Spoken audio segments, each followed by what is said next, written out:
Hello, my name is Mark Perry, and today I will be discussing example 9 from the article by Krebs on metrical dissonances.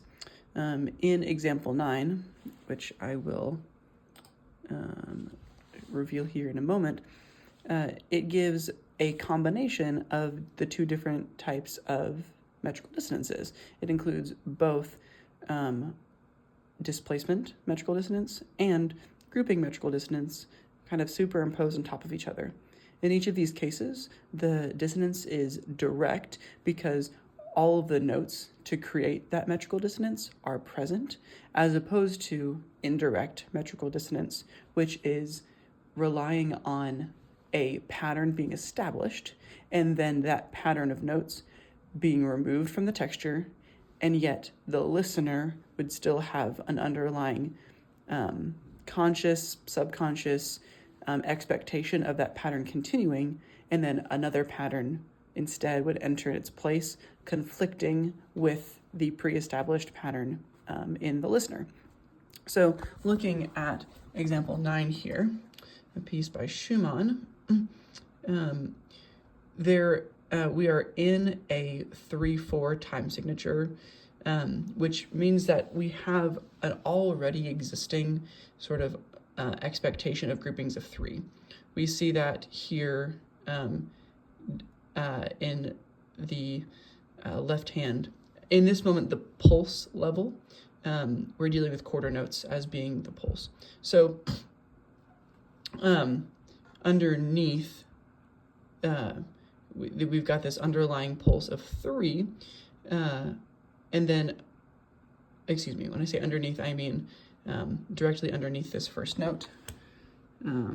So right at the bottom of my cursor, this underlying pulse of 3 that goes all the way throughout this excerpt. And then shown underneath that is a grouping dissonance, metrical dissonance, of groupings of 2. This dissonance occurs because there is repetition of the tonic pitch. So here we see a very low A flat, and then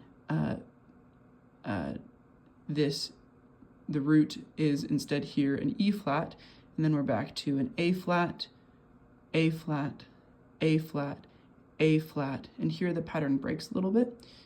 It pauses from the grouping metrical dissonance. However, it restarts back here at this measure up until the repeat. So that is one layer of metrical dissonance in this example, grouping of 3 and a grouping of 2. And so then looking up here at the top, and visually, the way that this would be played on the piano, you can see that it's kind of been slurred together.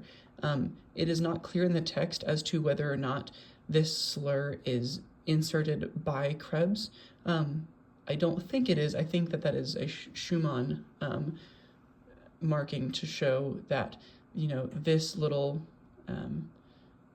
grouping of notes is together, which also just lends nicely into this displacement dissonance. This is a D+1, where the pulse starts here, and then 1 beat later, up here at the top,